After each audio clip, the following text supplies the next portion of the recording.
আসসালামু আলাইকুম। সবাই কেমন আছেন? আশা করি সবাই ভালো আছেন। আজকে আবার আসলাম নতুন একটি ব্লগ নিয়ে। সেটা হলো চিকেন মোমো খেতে যাব। এই যে চিকেন মোমো খাবো। তাহলে আপনারা থাকুন আমার সাথে, চলুন দেখা যাক। আমি এই যে আলহামদুলিল্লাহ বাসা থেকে বের হলাম। এই যে বের হয়েই আমাদের সিলেটের চা বাগান। এই যে চা বাগানের দিকে যাচ্ছি।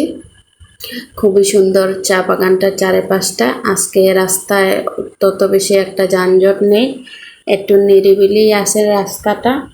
এই যে অনেক গাড়ি চলতেছে চারপাশটাই। খুবই সুন্দর আজকে ওয়েদারটা। এই যে যাচ্ছে, এই যে চলে আসলাম আমাদের সিলেটের স্টেডিয়ামে আবার অনেক লোকজনই আছে এখানে। কন্টিনিউই অনেক লোকজন থাকে সব সময় এখানে। খুবই এই যে চলে আসলাম সিলেটের হাউজিং স্ট্রিট। এই যে এখানের পরিবেশটা খুবই সুন্দর, খুবই ভালো লাগে। তাই গাড়িটা থামিয়ে একটু ফটোশ্যুট করে নিলাম। চারপাশটা দেখতেছি। ঘুরতে বের হলে আর ফটোশ্যুট না করলে তো হয় না, সেই জন্য কয়েকটা ফটোশ্যুট করে নিলাম। এই যে আর চারপাশটাও ঘুরে ঘুরে দেখতেছি। খুবই সুন্দর এই এরিয়াটার চারপাশটাই খুবই দেখার মতো। এই যে আবার চলে আসলাম, এই যে চলে যাচ্ছি মূল গন্তব্যে। এই যে চারপাশটা খুবই সুন্দর, গাছপালা লাগানো রাস্তার চারপাশে। রাতের আলোটাও খুব সুন্দর, চারিদিকে লাইটিংয়ের ব্যবস্থা আছে। খুবই সুন্দর লাগে রাত্রে।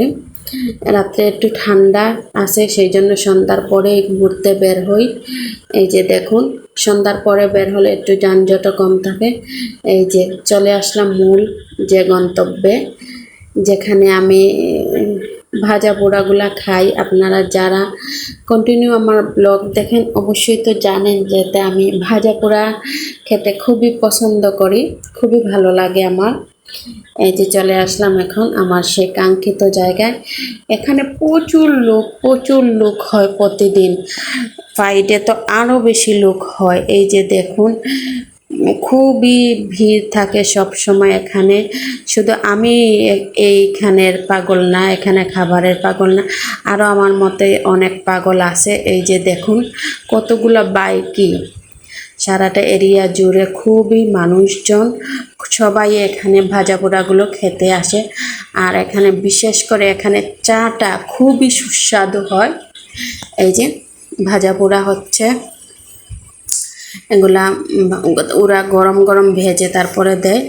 আমি আজকে চিকেন মোমো খাবো, সেই জন্য চিকেন মোমোর অর্ডার দিলাম। উনি বলতেছে আপু 15 থেকে 20 মিনিট আমাকে সময় দিতে হবে, আমি নতুন তৈরি করে আপনাকে দেব। আমি বললাম সমস্যা নেই, ফেভারিট জিনিস খেতে হলে তো 10 থেকে 15 মিনিট দেওয়াই যায়। আসসালামু আলাইকুম, সবাই কেমন আছেন? আশা করি সবাই ভালো আছেন। এই যে আবার বের হলাম ঈদের প্রায় 12-13 দিন পরে আজকে একটু ঘুরতে বের হলাম। তো আজকে আসলাম সিলেটের রিকাবি বাজারে। এই যে দেখুন এখানে ওয়েদারটা খুবই সুন্দর। ঠান্ডা হয়ে গেছে, তাই ভাবলাম সন্ধ্যার সময় একটু ঘোরাঘুরি করে নেই। সিলেটের রিকাবি বাজার। এই যে কোন যে হবে আমার ফেভারিট খাবারটা কখন হাতে পাবো, আর তো অপেক্ষা করতে পারতেছি না। তাড়াতাড়ি দেন না ভাই আমার খাবারটা, আমি তো বসে আছি। এটা কখন যে আমার হাতে আসবে আর কখন যে আমি খাবো। এই যে ফাইনালি দিয়ে দিলেন আমার খাবারটা। এখন তারপরেও খাওয়া যাচ্ছে না, এই যে ধোঁয়া উঠতেছে, আমি হাতে নিতে পারতেছি না, এতই গরম। এই যে দেখুন আপনারা কিরকম ধোঁয়া উঠতেছে। ফাইনালি একটু ওয়েট করার পর ঠান্ডা হলো। এই যে পেলাম আমার ফেভারিট খাবারটা। এখন জানি না কিরকম হবে খেতে, তাও বিসমিল্লাহ বলে শুরু করলাম, দেখি কিরকম হয় খেতে। ও আও, একদম সেই স্বাদ, যেরকম আমি চাইছিলাম ঠিকই সেই রকম হয়েছে স্বাদটা। এই যে পোস্তটাকে বললাম খাও তাড়াতাড়ি, না হলে আর পাবে না। আমার ফেভারিট খাবারটা পেয়ে আমি খুবই খুশি। এখন একটা আইসক্রিম খেয়ে নিচ্ছি, খুবই গরম পড়ছে, সেই জন্য একটু ঠান্ডা কিছু খাই। এই যে আইসক্রিমটা খাচ্ছি, আইসক্রিমটা গলে যাচ্ছে, সেই জন্য তাড়াতাড়ি খেতে হচ্ছে। গরম তো বেশি, সেই জন্য গলে যাচ্ছে। এই যে দেখুন কতগুলা বাইক দিয়ে মানুষ আসতেছে শুধু এখানে ভাজা পোড়া এগুলা খাওয়ার জন্য। এই যে এখন খাবো ফাইনালি আমার চাটা।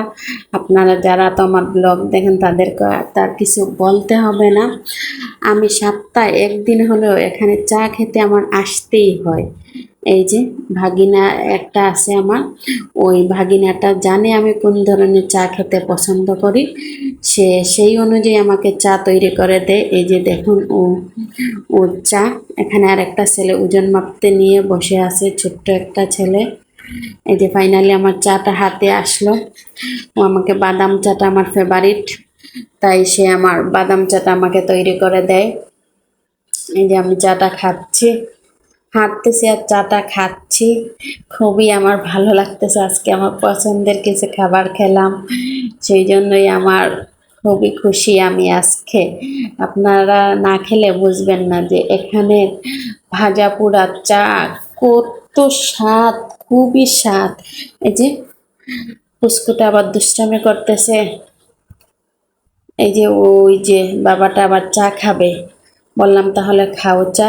ও চা খাচ্ছে আর কি যে ভাবতেছে, চারিদিকে দেখতেছে কখন যে দুষ্টামি করার মতো সুযোগ পাবে, সুযোগ পেলেই হয়েছে। এই যে কিভাবে দুষ্টামি করবে কি করবে, আবার চাটা দেখাচ্ছেও আপনাদেরকে। উনিও চা খাচ্ছেন, চা পাগল মায়ের চা পাগল ছেলে। এই যে দেখুন আমরা চা খাচ্ছি আর খাচ্ছি আপন মনে। শেষ ফাইনালি আমাদের খাওয়া দাওয়া সব কিছুই শেষ। এখন ফাইনালি চলে যাব। এখন চলে যাব তো ভাবতেছি, গাড়িটা আমি চালাই বাইকটা, সেই জন্য উঠে গেলাম বাইকে। নিজে নিজে আজকে ড্রাইভিং করব, দেখি পারি কি না পারি। এই যে তাহলে আমার আজকের ভিডিও এখানেই শেষ করলাম। আমার ভিডিও যদি ভালো লাগে অবশ্যই আপনারা লাইক কমেন্ট শেয়ার দেবেন, আর যারা আমার ইউটিউব চ্যানেল থেকে দেখেন তারা অবশ্যই সাবস্ক্রাইব করে নেবেন আর বেল বাটনটি ক্লিক করে রাখবেন। তাহলে আজকের ভিডিও এই পর্যন্তই। সবাই ভালো থাকবেন, সুস্থ থাকবেন, সুন্দর থাকবেন, আর আমাকে লাইক কমেন্ট শেয়ার দিতে তো ভুলবেন না। আসসালামু আলাইকুম।